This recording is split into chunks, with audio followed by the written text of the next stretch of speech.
Number one, who is your spiritual father? Well, if you are dealing with the issue of fatherhood and submission, most people ask these questions because they come from Pentecostal circles.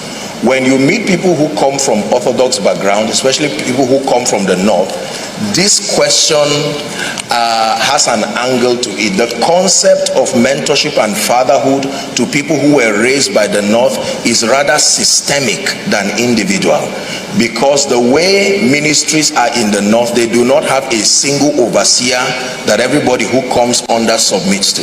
Now, that does not mean it is wrong. Are we together now? I've heard all kinds of teachings about that, and we came from a background where whoever was your pastor, after 3 years you will not see the person again. You get the point now. At various phases of my life and my experience, I've had different people being introduced. I was raised from Ekwa. My grandfather, by the way, was the founding father and the trustee of the Church of Christ in Nations. So I came from that lineage, and then my experience with the evangelical church winning all, and then seasons of mentorship and training under Archbishop Benjamin Kwashi, the Anglican Seminary. You see that? But then I think the unique nature of my life mandated and necessitated that I kept having a lot of experiences with different people. I would not frown at the concept of having a single father, an individual who you lead. I submit to the body of Christ. I'm very clear about that. You've seen my relationship with fathers. And I've gone to the Lord in prayer, asking questions on that.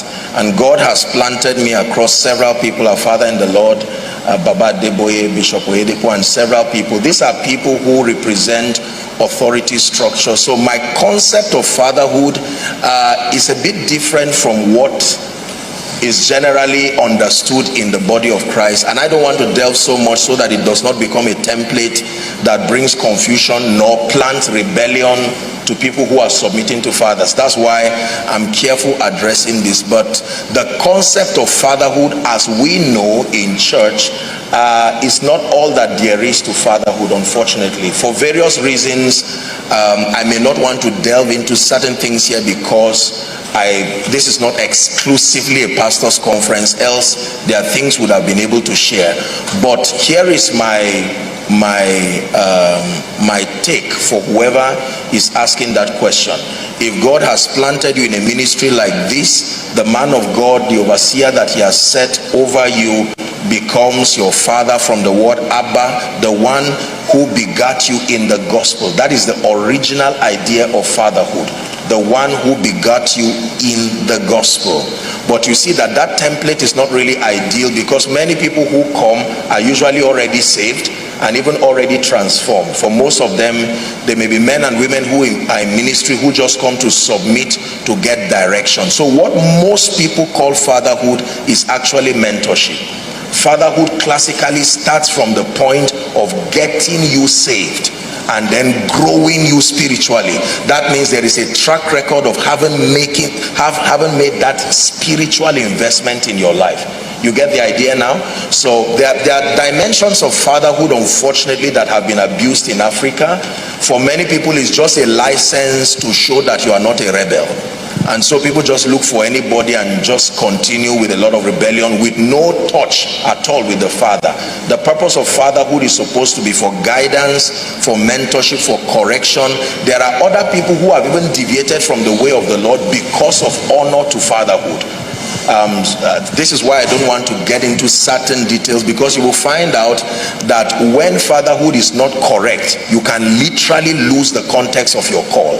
If the father is insecure as a person, he will have to force you to be loyal to the template he has given you, which may be against what God told you, which is the security that Eli had to allow Samuel to evolve. If he had followed the Eli pattern, something will go wrong. So fatherhood issue is very, very complicated, but I will leave you with this word. The man you see is not a rebel. This man you see, I am more submissive than most people that you see. There are results you cannot attain unto except when certain spiritual laws are in place. Are we together? So I hope I was able to help whoever that person is.